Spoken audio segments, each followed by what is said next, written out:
So today we're going to talk about G2's Icebox crazy comp because it's basically the most defensive comp you will ever see. You've got triple Sentinel with a Viper who's kind of a hybrid Sentinel as well, and then a Sova. So defensively, just insane, right? You've got all the information you could ever need. You have a ton of slowing effects for your opponent, but obviously on the attacking side, you have very little going for you. But here's the thing, and here's why this comp can work on this map. It's because if we take a look at Icebox, the map, particularly the A site, which is what G2 like to attack into a lot. I think in this game against Liquid, they went to A 10 times out of 12. And what they do, G2, is very basic. They basically just always group up as a 5 and just walk up. That is all they do, literally. And the thing is, on Icebox, you can get away with it, particularly on this A site, because there's so many angles to attack from, right? You can go across the rope and get on 416. You can go across the rope and get into nest. You can come on this right-hand side. You can come higher on this left-hand side. You can just go through the normal way and go to the right. You can go to the left. There's a lot of different things to think about as a defender when you're trying to defend this A site on Icebox. It's an absolute menace of a site to try and defend. And so that's what G2 are basically taking advantage of, that they don't really need much utility to get in onto the site. And the thing is, G2 don't even really want to get in onto the site. They basically just want to get close enough to where they can wall and plant the spike. Because obviously, as soon as they have planted the spike with the comp that they have, you know, you're then going to have to deal with Viper Wall, Viper Orb, Viper Mollies, Sova shock dots, and maybe a recon dot in there as well. Killjoy nano swarms, obviously the alarm bot and the turret and the chamber traps as well. There's no way you can flank them. They know where you have to come from. And then obviously the Sage slows and the Sage wall you're going to have to destroy as well. It's so much stalling there that as soon as they plant the spike and you're in a 5v5, you're going to lose. And that is exactly what happened to Liquid, because in this game with Liquid, we saw that the spike got planted, I think, 10 times. Liquid were able to retake once. It ended 9-3 to G2. And that's the thing. If the spike goes down, you are going to lose because there's too much utility to deal with to be ever able to retake or anything like that. But then I'm also going to show, after the couple Liquid clips, an FPX game, because FPX beat G2 13-6.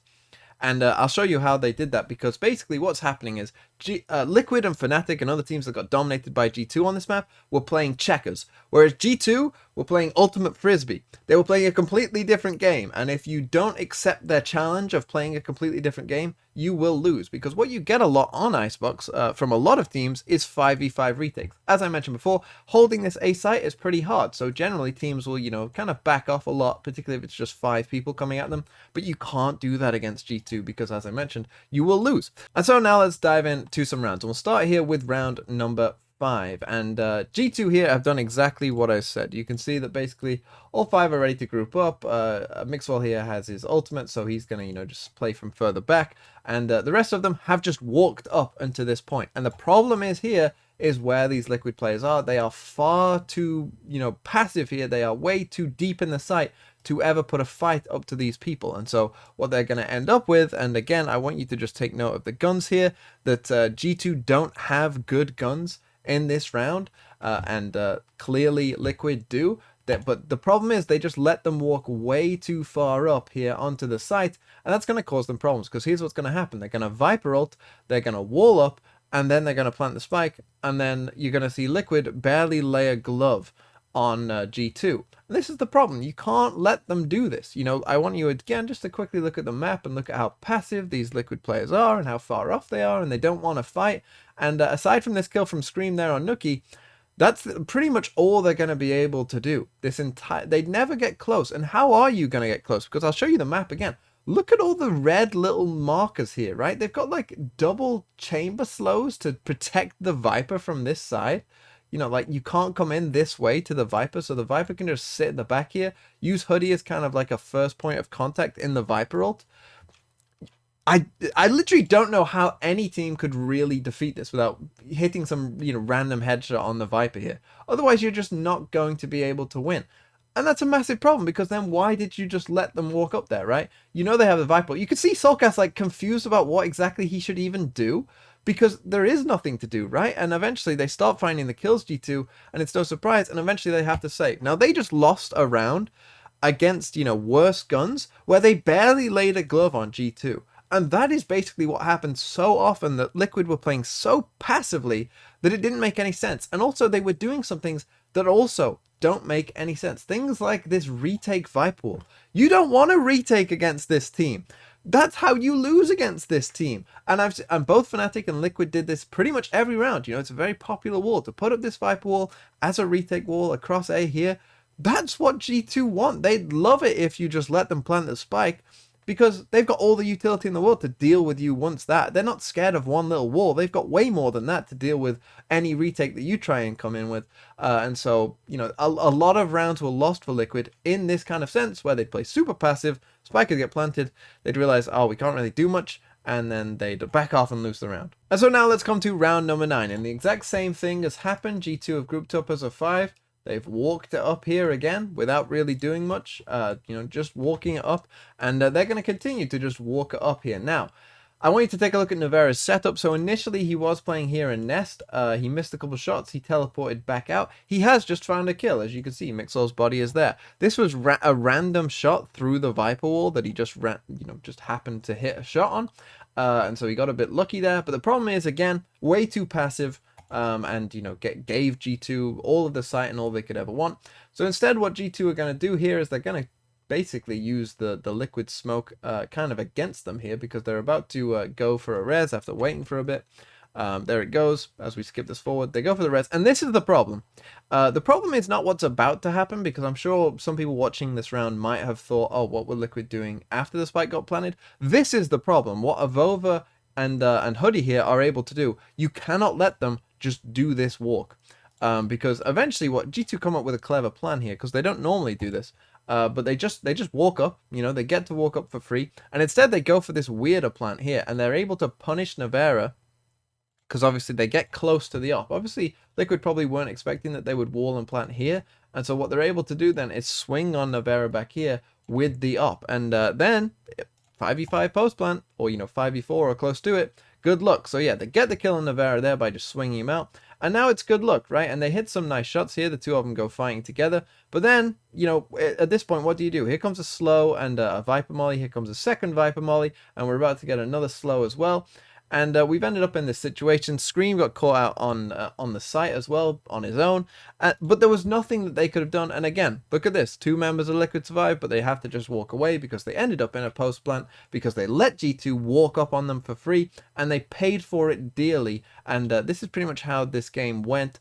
Because, of course, you're not going to be able to beat this comp on the attack. You know, you're not going to get more than, say, 5 or 6 rounds, probably most likely, on the attacking side. So you have to be able to stop them on that defensive side. But now let's come to the FPX versus G2 game. And this one went very different, because FPX figured out, well, what if we don't give them the site for free? What if we fight them instead and play much more aggressively than these other teams like Fnatic and Team Liquid did? And so, yeah, basically FPX played that game of Ultimate Frisbee against G2, and they made G2 pay for it. So as we watch this round forward, we're going to keep an eye on Sugetsu here, because here goes the orb. So he knows that there's probably people here. I mean, they just got the orb. It's probably more than one. He sees Mixwell as well. So he probably knows, knowing G2, there's actually, you know, probably a stack towards him. And you can tell that straight away, based off these rotations, that they know that. Now, what's actually going to happen here is Nuki's going to drone, but he's going to get spotted by the KO knife. I would bet at this point that FPX had a good idea that it's probably 4 here and Nuki on his own, because they had done this sometimes as well, where they try and fake it a bit with Nuki on which side they're on, with an owl drone and whatnot. So I think FPX had a good idea of what was going on. And let's take a look at what Sugetsu does, because he's seen one, he knows that there's multiple here, but he doesn't back away. He fights into it. He uses his orb as protection, and he fights into it, and he finds the first kill. And whilst they're doing that, they also know that Nuki is probably going to try and cross here and get back to the rest of his team. And so what they do is they send this owl drone down here, and they have 2 people ready to fight Nuki back across on that cross. And so again, they get just even more aggressive, and they find that kill as well. But then Sugetsu, he knows again that there's probably multiple people here. He's not backing away. He never backed away. And he just stays there, and he gets one, right? And all of a sudden they're in a 4v2. And then even in this 4v2, they're there very quickly. They don't stop spamming this wall. They break the wall. Batty G gets a kill then after destroying the wall, and they just never gave G2 that moment's rest that they needed to try and get that spike down and then end up in their nice 5v5 post plant. FPX weren't going to let them do that like Liquid and Fnatic did. They were going to fight. And we saw that round that happened with Liquid when they lost to G2 with worse guns when a Viper Pit went down. This time, again, G2 were able to walk up a bit more this time and get this Viper Pit down and get the wall down as well. But I just want you to watch Batty G and this unbridled aggression that they have, because Batty G on the Sage here, again, is just going to go crazy on them. Look at him running in there. He runs in. Sure, he gets traded, but he kills Hoodie there. And now, look at these Viper mollies. Now they were really like putting the pressure on, and they just don't stop spamming this ult. They just kept firing bullets at this ult because they knew if that wall's destroyed, it's going to be tough for them to plant the spike. And eventually, I'm pretty sure that Avova is going to die because he just gets randomly spammed through the ult. You see Angel joining in there as well. He's going to do more of it here. They just never stop shooting at this ult, and they almost kill Nuki there. The spike eventually does go down, but there you go. Zipan from back here spammed into the ult and got a kill, right? I mean, he knows that the spike just got planted, so he's probably like pinging out where the normal spike location was, but he gets the kill. And now G2 again are in a massive problem, and that's the thing.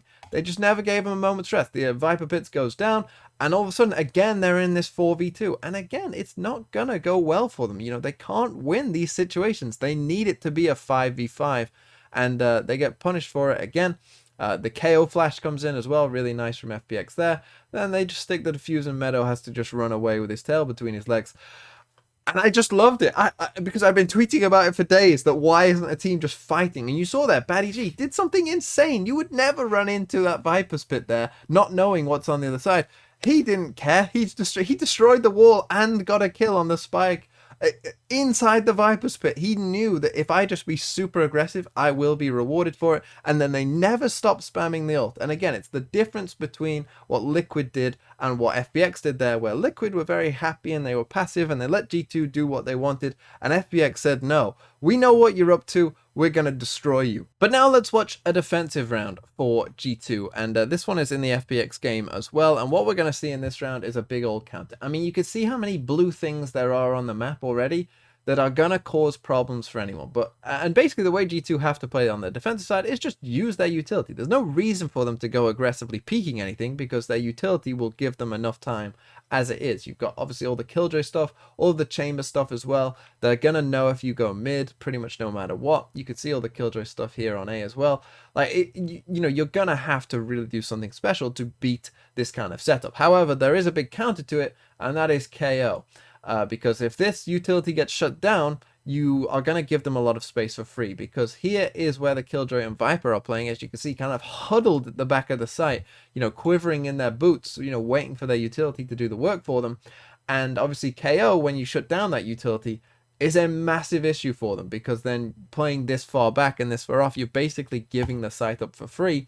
And here we go. We get the KO knife, and we're also going to get a KO ult in this round as well. And that's going to cause them massive problems. And as we watch like the rotations come in on this side for G2 as well, you can see they're all huddled up at the very back of the site here. They don't really want to fight this. They kind of really want to use that utility, but they can't.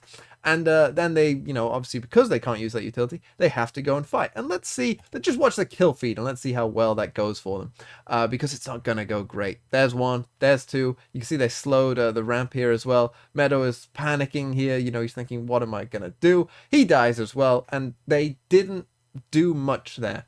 G2, they didn't find a single kill. Mixwell just has to retreat with his op, and it wasn't a great look. And so this is how FPX basically figured the G2 puzzle. They figured out that, hey, KO on the attacking side is going to punish them for playing so passively, which they have to do because that makes sense for G2. And on the defensive side, you have to just be willing to stand your ground, not give them any space for free, be super aggressive in certain instances, and you will be rewarded for that. And if you play normally like Fnatic and Liquid did on this map against G2, you'll get massively punished. But if you play G2's game, you can definitely beat them.